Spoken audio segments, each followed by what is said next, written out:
Você vai ver que Deus, ao longo das Escrituras, não tem só El Shaddai como nome. Deus usou esse nome, né? Me revelei para eles como El Shaddai. Mas será que Deus teria outros nomes parecidos com El Shaddai? Pessoal, há centenas de nomes que Deus tem nas Escrituras. Ele é um. Mas por que ele tem centenas de nomes? Por quê? Porque o nome reflete o caráter, o nome reflete o atributo, o nome reflete uma experiência com esse Deus. Então Deus recebia nomes, até ele revelar o seu nome. Qual era o nome de Deus até esse momento? Era o quê? Algo que tinha acontecido na vida de um servo seu, e essa pessoa então se referia a Deus de acordo com aquilo que ela experienciou, com aquilo que ela vivenciou com esse Deus. Um dos grandes homens da Bíblia que mais deu nome para Deus foi quem? O rei Davi.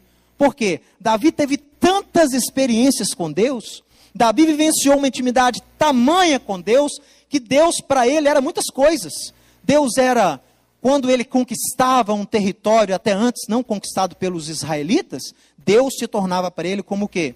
Adonai Nissi. Deus eterno, o meu estandarte, ou a minha bandeira. Por quê? Ele está fixando o território, ele está conquistando.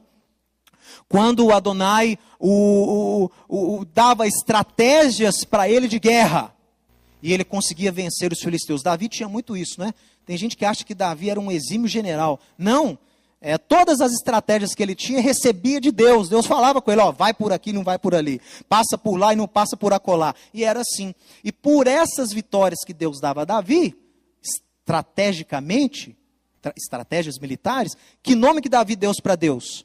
Deu para Deus, Adonai Ish Milhamah, Adonai, homem de guerra. Ou quando Deus se mostrava poderoso, mostrava o seu poder para Davi, Davi o chamava de El Gibor, Deus da força. Então, a cada atributo, a cada feito, Deus recebia um nome especial. Porém, Deus tem um nome. Eu acho que ele não estava satisfeito apenas que a humanidade o conhecesse pelos seus atributos. Ele queria que a humanidade o conhecesse, principalmente os filhos de Israel, pela sua natureza. Lembre-se que um nome demonstra a natureza. E Deus queria se revelar não só a Moisés, mas a todo o povo. No diálogo que ele tem com Moshe, com Moisés, lá no Monte Horebe, lá no Monte Sinai, lá na sarça ardente, Deus chega e comunica-se com Moshe lá nesse Monte Horebe, e ele já dá uma dica da revelação que teria o seu nome, pessoal. Abra sua Bíblia em Êxodo, no capítulo 3, no verso 14. Veja que interessante. Naquele diálogo, onde Moisés pergunta pelo nome dele. Quando eu chegar lá no Egito e conversar com os líderes de Israel, e eles me perguntarem, quem te enviou a nós? O que eu vou responder, Deus? Qual é o seu nome? E o que Deus responde para ele no capítulo 3, no verso... olha o verso 13, veja só. Disse Deus a Moisés, eis que quando eu vier, Moisés a Deus, desculpa, quando eu vier aos filhos de Israel, lhes disser, o Deus de vossos pais me enviou a vós outros, e eles me perguntarem, qual é o nome dele então? Porque até então Deus não tinha revelado o seu nome aos filhos de Israel, né? Ninguém sabia. Se alguém aparecesse lá no Egito, dizendo ter sido enviado por Deus, a primeira pergunta seria o quê? Tá, sabichão, qual é o nome dele então? Como ele se chama? E aí Moisés faz essa pergunta para Deus, e Deus responde para ele. Olha o verso 14. Como é que está na sua Bíblia aí? Eu sou o que sou. Diga para os filhos de Israel que eu sou, me enviou a vós. Pessoal, não é uma tradução apurada. Você sabe quem é daqui dessa casa, já viu esse estudo anteriormente. Essa é uma alteração do tempo verbal da resposta, porque o tradutor não entendeu o sentido da frase. Quando eles não entendem, o que eles fazem? Eles mudam para poder dar um sentido para eles. Porque eles pensam, se eu entendo, o povo vai entender. Mas muitas vezes a pessoa que fez a tradução estava totalmente alheia ao contexto da língua a qual ele estava traduzindo. Se você não tem uma familiarização contextualizada da língua que você está tratando, você vai ter dificuldades nessa tradução, né? A frase no original, eu estou postando aqui para você, ó. Veja aqui. Esta é a frase original em hebraico da resposta de Deus. Leia. Eie asher RE. Diga para eles, Moisés, que RE me enviou a vós. RE é o verbo ser no futuro da primeira pessoa. Serei. Serei o que serei. Diga para eles que serei, me enviou a vós. O tradutor não entendeu nada. Serei não, ele é. Aí pôs o verbo no presente. Sou o que sou. Né? Mas não tem nada disso no original. No original ele fala serei. Por que ele diz serei? Exatamente pelo que eu te falei no slide anterior. Deus se torna, Deus é conhecido pela sua atuação no meio do seu povo. Deus é conhecido pelos seus atributos. Deus está falando com Moisés, olha, você não já sabe que eu tenho vários nomes? Por que você acha que eu tenho esses nomes? Porque eu me torno aquilo que você precisa que eu seja. Eu me torno de acordo com a sua necessidade, para livrar você da sua necessidade. Se você está doente, eu sou o seu Adonai Rafá, eu sou o Deus curador. Se você está atribulado, eu sou o seu Gaal, eu sou o seu libertador. Se você está aprisionado, eu sou o Deus libertador. Se você está derrotado, eu sou o seu Adonai Nitzahon, eu sou o Deus da sua vitória. Deus se torna aquilo que nós precisamos que Ele se torne nas nossas vidas. Nesse diálogo lá no Monte Sinai, lá no Monte Horebe, Deus não revela o seu nome. Ele deixa para revelar quando Moisés está no desespero. Quando ele já está lá perante o faraó, está tudo dando errado. Ele falou, Deus, ou vai ou racha. Deus falou, calma aí. Não serei conhecido por vocês apenas pelos meus atributos. Serei conhecido por vocês pelo meu nome. E o meu nome é Yud, Rei, Vav, Rei. Veja aqui. Há um grande mistério no nome de Deus. Porque, como disse, o nome reflete a natureza do ser. O nome reflete a natureza, o caráter do ser. Qual seria o significado de um nome como esse? 4 consoantes, pessoal. Yud, Rei, Vav, Rei. Os judeus pronunciavam tranquilamente esse nome. Ele tem uma pronúncia. Ele tem uma pronúncia, pessoal. Ele não é impronunciável, não. Nunca foi. Ele tem uma pronúncia. E essa pronúncia, esse nome era dito ao longo de toda a história de Israel. Porém, quando o povo hebreu foi em exílio à Babilônia, os escritos sagrados estiveram armazenados, guardados em um meio pagão.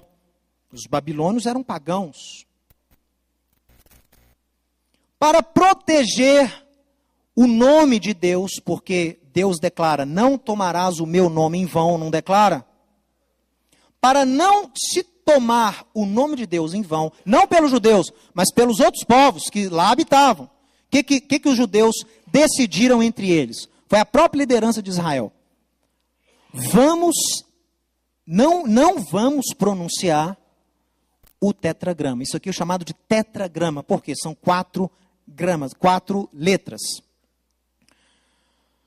Não vamos pronunciar esse nome quando nos depararmos com ele nos textos sagrados. Por quê?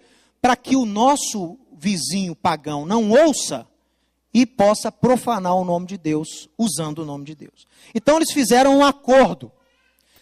Vamos substituir o tetragrama por um circunlóquio, por um sinônimo. E qual seria esse sinônimo? Vários. Sempre onde existia o tetragrama, os judeus decidiram pôr sinônimos, como, por exemplo, santo. Até, você repare para você ver, até o livro de Isaías, o Espírito de Deus era chamado o quê? Ruach Yud Rei Vav Rei. Espírito do YHVH. Assim ele é conhecido. Depois de Isaías, o mesmo espírito de YHVH se transforma em Espírito Santo. É outro espírito? Não, é o mesmo espírito, porém para evitar usar o nome, colocamos um sinônimo, santo. A casa de Deus, Beit, YHVH, casa do tetragrama, passou a ser conhecida como Beit HaMikdash, casa da santidade. O reino de YHVH passou a ser conhecido como Malchut HaShamayim, reino dos céus. Reino de Deus e reino dos céus é a mesma coisa. Assim como Espírito Santo e Espírito de Deus é a mesma coisa. Foi um acordo que os judeus fizeram para não se pronunciar esse nome. Adiantou? Adiantou muito. Funcionou até bem demais, porque até nós mesmos hoje esquecemos como pronuncia o nome. Porque não poderíamos escrever a pronúncia para que os pagãos também não vissem, nem ouvissem. O que isso acarretou? Foi tão eficaz o sistema que até nós mesmos perdemos a pronúncia original do nome. Isso é fato. Isso é fato. Não, Mateus, mas na minha Bíblia aqui tem uma pronúncia. Está escrito, tem vogais nesse nome aí, na minha Bíblia. Veja só. Os massoretas, que eram judeus linguistas do século X, da Era Comum, depois de Cristo, eles compilaram a Bíblia e criaram um sistema de vogais, não criaram? Criaram um sistema de vogais. São os massoretas, os tradicionalistas. E eles se depararam com esse nome aí, no ano 1000 já depois de Cristo. Peraí, eu tenho que traduzir isso aqui tem que ser pronunciado de alguma forma. Aí o que eles decidiram? Vamos colocar as vogais da palavra Adonai, o A, o O e o I, vamos colocar estas vogais no tetragrama. Então, colocando-se as vogais do Adonai no tetragrama,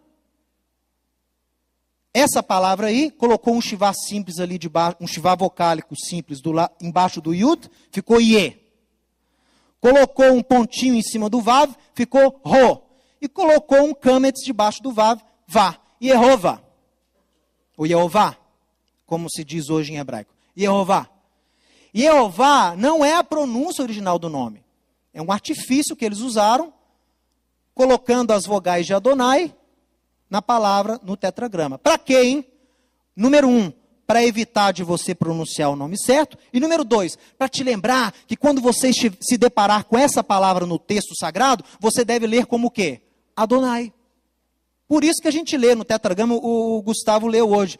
Vaiomer e disse YHVH a Moisés. Como que ele leu? Vaiomer Adonai. Por que ele leu Adonai? Porque ele sabe, por causa dessa tradição lá dos massoretas, que quando nos deparamos com isso, lemos como sendo Adonai. Entenderam?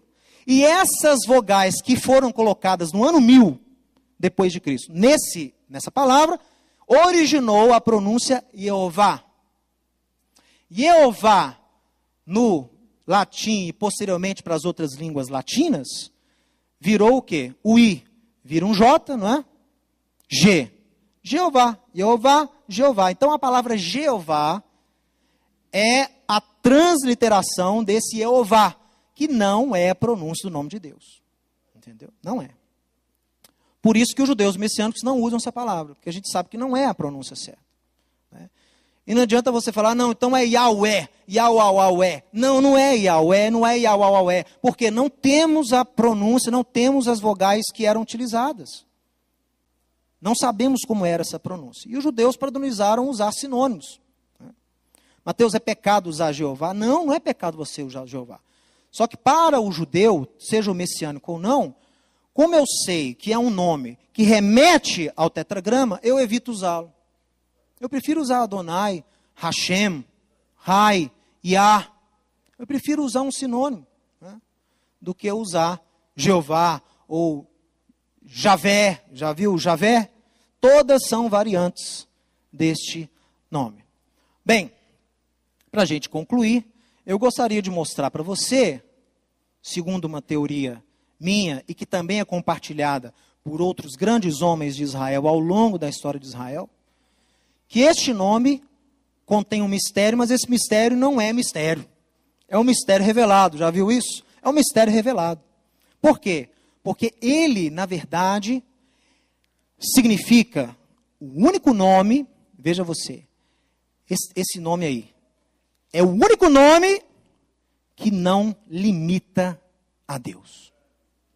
Todos os outros nomes que você pudesse dar para ele, limitariam, não é verdade? O nome limita. O nome limita. Mas este nome é o único, em todo o vocabulário de todas as línguas, que não limita o nosso Deus. Eu vou revelar para você de onde veio esse nome.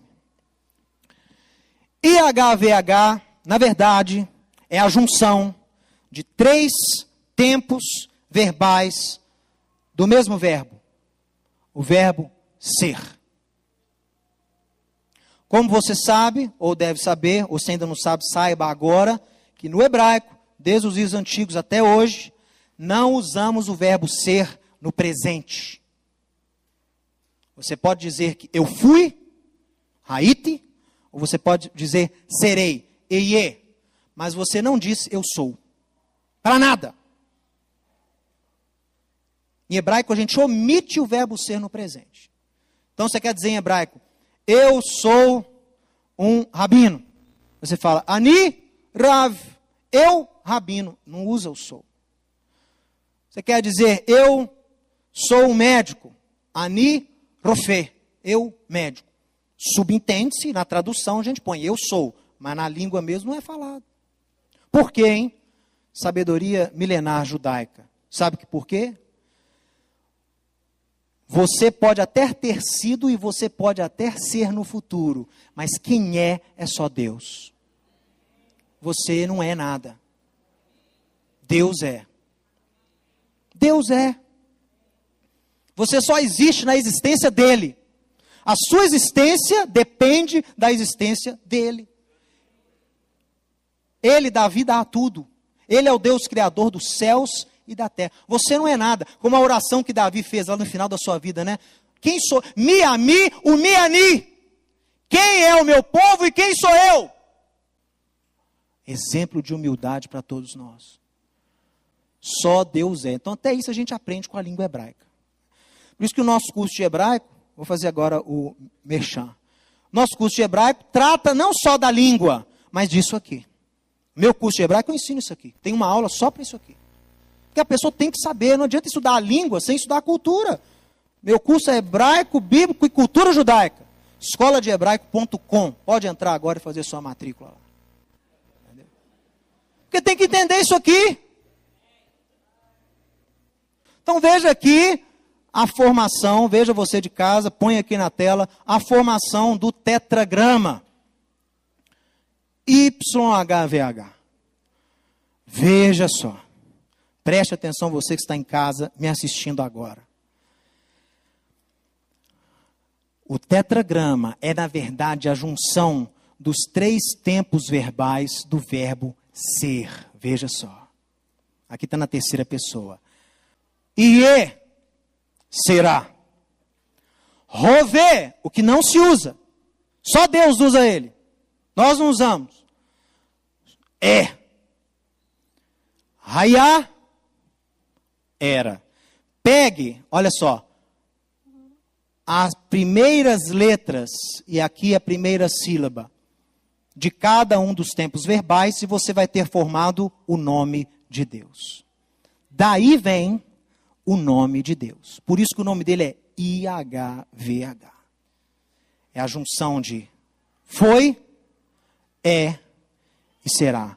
Portanto, alguém que foi, é e será, é eterno, meu irmão. Por isso que é o único nome que você pode dar a Deus que não o limita verdadeiramente. Por isso que em toda a literatura judaica, eles leem isso aí como o quê? Eterno. Então disse o eterno a Abraão. Disse o eterno. Por que eterno? Porque é o único que não limita. E na verdade é a tradução mais próxima do quê?